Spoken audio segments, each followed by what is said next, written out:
It's that time of the year again, and this is about to happen. Well, you're all going to die. An asteroid has a slim chance of putting us out of our misery on November the 2nd, as it heads towards Earth one day before the US election, named 2018 VP1. And the asteroid is fairly tiny, with an estimated diameter of 6 feet to 10 feet. So it's similar in size to the social distancing scam, is it? Perhaps it will social distance Earth, given the banality of so many exhibit these days. Now, it's said it's only a 0.41% likely to actually impact the Earth, according to Clown News Network. But celestial objects at that size also tend to burn up in the Earth's atmosphere anyway, according to Never Straight Answer. So 2018 VP1 has had a few close encounters with Earth before, dating back to 1970. And it last visited in November of 2018, roughly when it was discovered at California's Palomar Observatory. And it's also due back after a 2-year orbit around the Sun to come within 4,826,000 miles of our atmosphere. The debasement of the dollar continues, according to a recent piece this week, and it's labeling China is the main threat for that to get even worse. And the conflict with China is by far one of the single biggest threats to the US dollar. So it's worth paying attention to, they say, because as the last Cold War proved, it can escalate rapidly and persist for decades.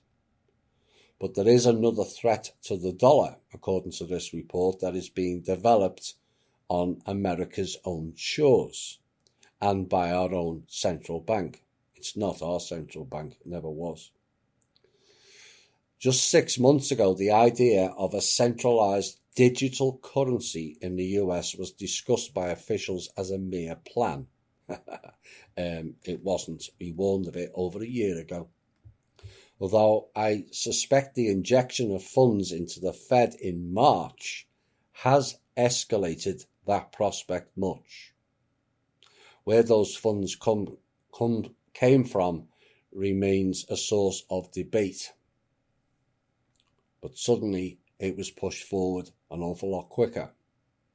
Now, the Fed Governor, Lael Brainard, went as far as to admit that it could eventually replace the dollar. Brainard, who was born in Germany and has frequented all rogue enterprises like Harvard, MIT, Council on Foreign Relations, Brookings Institute, so I'm not expecting her to do much of validity for him by the people then. But fast forward to today, and in a speech titled An Update on Digital Currencies, Brainard is now suggesting that the plan could materialise sooner than they had ever led us to believe. From the speech, we get an idea of how far the Fed's plan has come, which is stated to be now in the experimentation phase of development. And any time the federal government creates or gets involved in a major system, the results are almost always bad or ineffective. They've meddled with Social Security. No, they've looted it. Jeopardised retirement savings. No, they looted it. Even messed up a very important registration website for the Affordable Care Act. Deliberate. Now the Fed is taking on the payment system at the root of everything. Once anything like FedCoin gets implemented, the report says, it could replace the dollar, and Americans will be a short step away from a cashless society. Oh my. Now, Robert Wenzel offered a strong warning about the current update from Brainard's speech in a recent blog, and he said the update is not good news for private advocates who don't want to see all their money transactions tracked by the government. There is little doubt that such a digital Fed money will have the capability to track all transactions, which is why I'm concerned about apps on a certain other website. Newsflash for those who wrote that report, they've been tracking all our purchases outside of cash for quite some time, via the chips in credit and debit cards.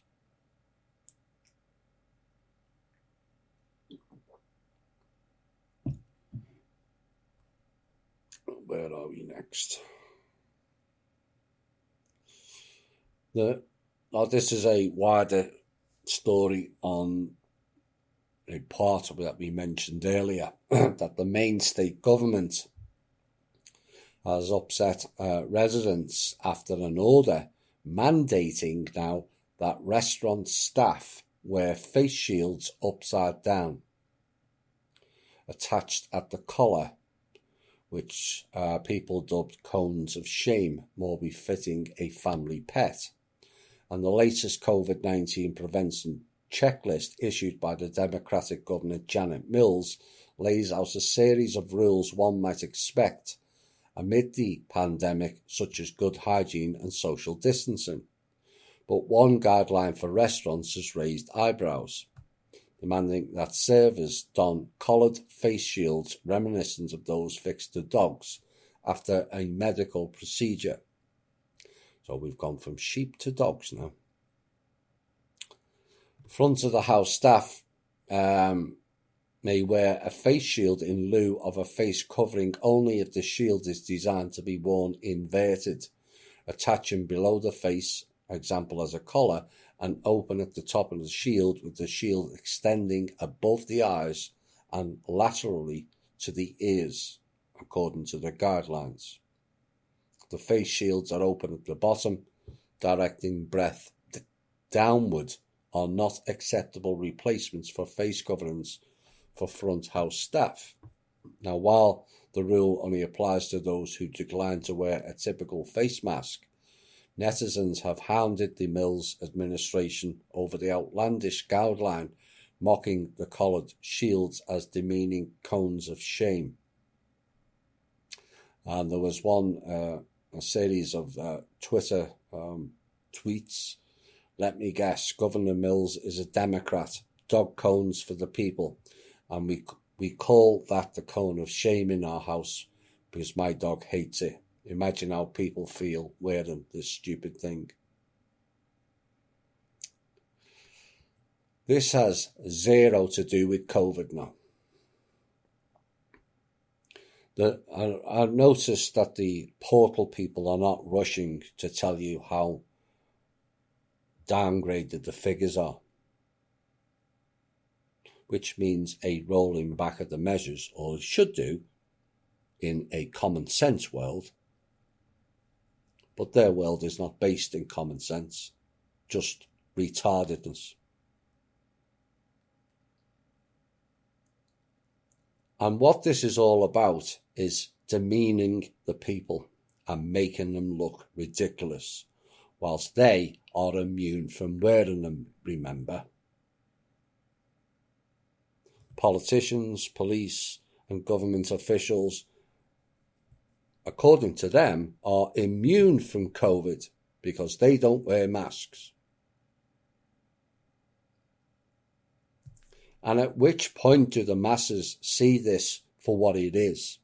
It's a giant piss take out of the public by their own representatives. My suggestion is for demonstrations outside this woman's home until she steps down.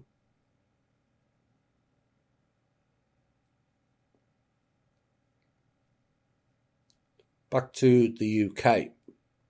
Is it safe to go back to school was the big question this week. And the Prime Minister says failure to reopen is not an option, as the UK's chief medical officers tell parents their children can return to classrooms next month as they face an exceptionally small risk from COVID. So on the one hand, they're telling you you face an exceptionally small risk, but on the other hand, we're all on heightened alert. DEFCON 5, let's wear even more ridiculous masks. Which is it to be? And the Prime Minister, Boris Johnson, has said failure to reopen schools next month is not an option.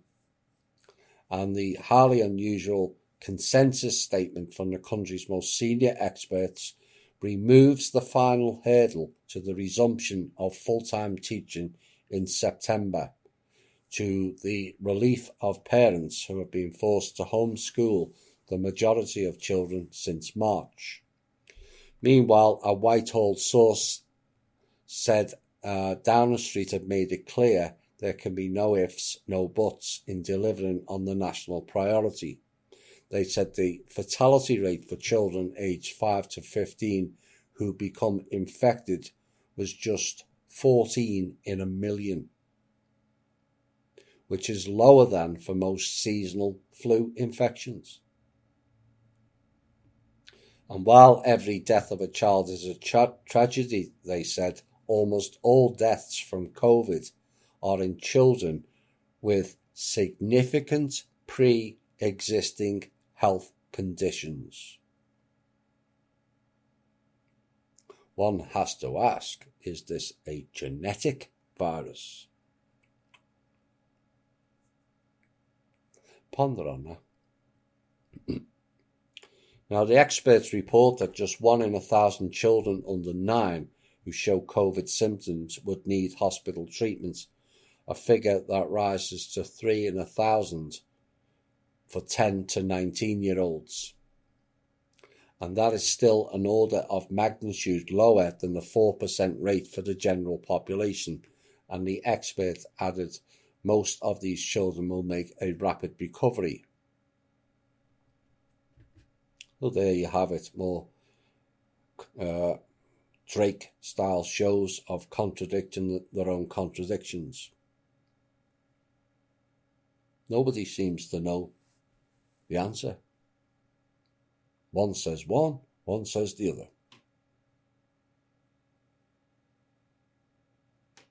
Would you want to know the real reason why they are desperate to get children back into school? Because they're learning too much outside of it is why. So let's get children back into the fear-based classrooms and indoctrinate them further, is what they're up to. Now, parents should demand no child of theirs returns to school until the masks in their state or country are removed permanently, as only then is it deemed safe to do so.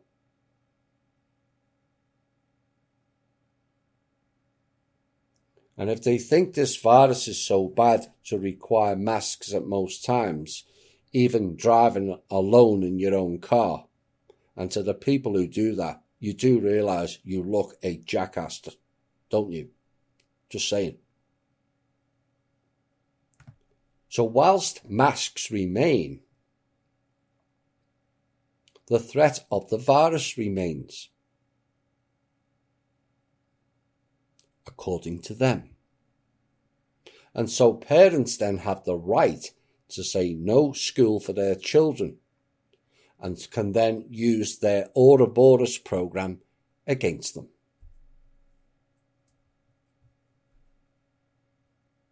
Still in the UK, and this is a warning. Boris Johnson has blamed a mutant algorithm for this summer's exam results fiasco. They were all wrong. And he said, "I'm afraid your grades were almost derailed by a mutant algorithm, and I know how stressful that must have been," who told pupils at a school in Leicestershire this week. Replacement grades caused chaos and required changes to some results. And in the fallout from the exam problems, the Department for Education Permanent Secretary has stepped down. Now, the National Education Union called Mr. Johnson's comments brazen and accused the Prime Minister of trying to idly shrug away a disaster that his own government created. No, try MI5. Just saying. The Prime Minister previously described the controversial exam results as a robust set of grades. And Mr. Johnson had been empathising with the problems of young people during the pandemic, including the mutant algorithm for exam grades problem. But mutant algorithms does and has not just applied to UK exam results. Does it, intelligence agencies? And what it does, it steers internet traffic, and search engines are probably the most used of the mutant algorithms.